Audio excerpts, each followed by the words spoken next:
The first few moments of crawling through the hole generated a sudden panic. Becoming suddenly conscious of the possibility of large amounts of stone and dirt closing in all around her, a tingling, fearful wave of intuition was sent pulsating through her now anxious young body.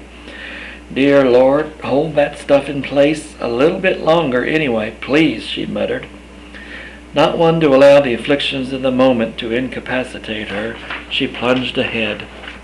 Soon she had reached the tattered skirt of Collette, who sat sobbing among the debris and rubble collapsed around her. "How do, Collette?" Jenny announced. "Nice to see you. Having some difficulty with your foot?" The thin black girl was almost incoherent with fright and pain, but Jenny soon determined that the ankle was probably just badly sprained. Pushing up on a heavy stone, she managed to free the entangled body and persuaded her to follow along the tight path which led to freedom and safety. All the way the child wailed apologies and bemoaned, "Lord, if I'd known you was going to open up to earth and swallow me whole, I'd have never wore my best white cotton dress, which Mama only allows me to wear on Sunday. Good Lord, who'd have thought he would look down and take such an interest in a little black child like me?" "Maybe it was Satan what opened up the earth to take you home," Jenny jibed. "Heard he was a little short of evil demons this month. Maybe the Lord done saved your soul by catching your leg on that heavy rock and then sending us little angels of mercy quickly to your assistance," Jenny pointed out in a perturbed manner, not intending to panic the already bewitched child. "Good gracious sakes alive," noted Collette, whose eye sockets expanded past all imaginable limits as the full weight of Jenny's comment surged home in her mind.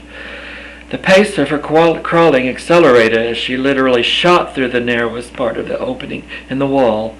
Her heart flailing momentarily, she leaped across the now muddy pool and down the shaft to the daylight. An energetic "let's get out of here before Satan closes in on us" reverberated through the shaft. Jenny could only muster a smile, quickly checking her now filthy appearance. She dropped a dirt clod in the mud and stomped out behind. Crawling with a sprained ankle had not proven difficult in the frightful chambers of the pit, but once safely outside in the sunshine and a considerable distance from the scene of their difficulties, the strain of limping on the rough rock ground soon overwhelmed the young victim. Jenny and Liz, accompanied by Henry, soon hauled the tearful child to safety a few yards further down the hill beneath the cool shade of an ancient oak tree. Collette was a blithe black child, barely 10 years of age, with curly red-brown hair tied overhead in a knot. Her blue-striped gingham Sunday dress, so precious a possession, wrapped tattered and dusty about her trembling body. "Phew," breathed Jenny with a thankful sigh. "Not sorry to be out of that situation one bit." She was scraped and filthy, but unharmed for her efforts.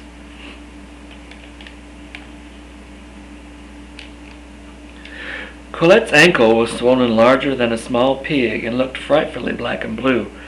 They improvised a bandage from Rady's stockings and tied a cumbersome knot to hold it in place, just in case a few bones had been smashed. Having settled the immediate crisis, Elizabeth chose the moment to become a bit cantankerous and demand the gold mine visit for which she had traipsed across so many steep and tiresome hills to miss. Choosing an opportune moment, when all had taken a second to relax, she bolted from the group and dashed back uphill to the shaft. Rady, chasing behind, he made a swift lunge at the straps of her frock and pulled her back, kicking and screaming. "It's not safe down there for anyone," she scolded. "Oh, it's all right. I want to go in now," yelled Lizzie in temper. Rady shook her, at which point Lizzie flew into a hissy fit, screaming and stomping her feet while yanking on Rady's spotless dress. Still oblivious to Lizzie's objections, Jenny and Collette had made the first painful effort of the homeward journey. But the commotion had generated such a state of tempered nerves that Jenny decided to take a few decisive steps in an entirely different direction. Propping Collette on a tree, Jenny stooped to break off a few stickish briar switches, which she arranged unceremoniously in the palm of her hand. With Henry barking incessantly and Collette contributing a tiresome monologue of sinful confession, Jenny's never-too-sturdy temperament snapped. She stormed over to the pugnacious youngster, and grabbing the small tot's wrist, twisted her rump around backwards, raking 2 or 3 brisk strokes across the child's backside, with enough fervor to keep us all in servile fearfulness. "Behave yourself, child," she admonished. The effect was dramatic and conclusive. A propitious silence followed. Both Rady and Collette stood bug-eyed at what had transpired, while the confused and angered Liz contemplated her next move. Not one to be intimidated into a corner, she lashed back, kicking and swinging wildly at her assailant. Jenny was prepared for this retaliation and used her superior height and strength to advantage with her another assertive demonstration. She lashed the back of Lizzie's exposed calf, reiterated, "I said behave!" Sensing defeat, Liz chose to behave.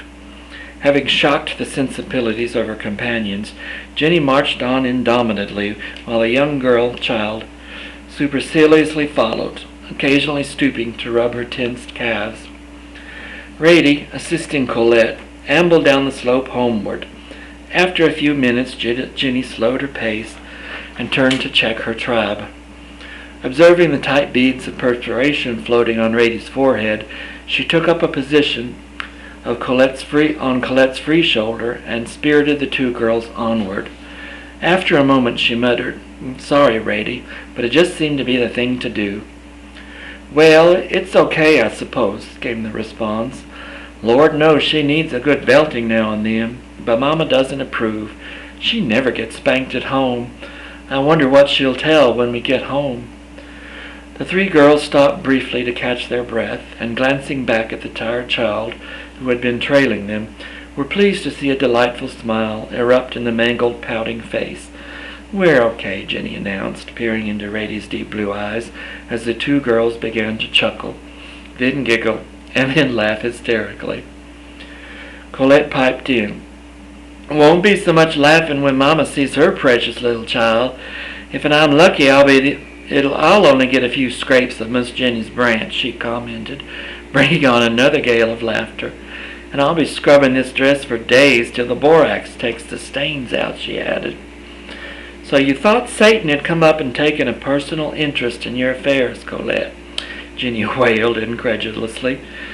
"Wait till Reverend Atwood gets wind of this. You'll get a mention in sermons from now till next Easter. If you just hadn't hurt yourself, we could have forgot the whole episode, but everybody'll be wanting a full report." "Lord, Miss Jenny, and I knows you'll be glad to oblige 'em," Collette retorted. "Who was this old Cpatain Butner you were wailing about so?" Rady queried. "Well, let's stop for a few minutes," Jenny began, as she seated herself on a large outcropping. "The legend goes way back to Civil War times. The Yankees was situated all through these parts, and most interested in circling around Atlanta to cut off the supply line to the railroad. A big battle started up at the Sandtown Crossing one hot August afternoon. Turned out things were getting kind of tough on the Confederate side, but a small brigade was holding their own, supported by some Alabama cavalry units racing around. The bullets were flying pretty fierce and furious, and quite a few men in the front line had been dropped already. It looked as if the Rebs were going to have to pull back at any moment when a young soldier took a hit right in the shoulder. Some of his companions were already moving back when this one Confederate grabbed up the stars and bars, let out a ghastly scream, and hurled himself directly into the skirmish. Lo and behold, he managed to keep right on running, and made it to the top of a small ridge, behind which most of the Yankees was entrenched. Well, when they finally did bring the boy down, he fell straight flat downward and planted the Confederate flag right smack on top the Yankee position. And not only that, but somehow he had gotten all tangled up in the ropes and hooks, and so he just stood there, dead as a doornail, glaring at them blue coats. Jenny paused excitedly for air. Well, the rest of the Southerners picked up right behind him and managed to make a fording. Being put off like that had apparently carried the day, so the Yanks decided to press further south to make a crossing.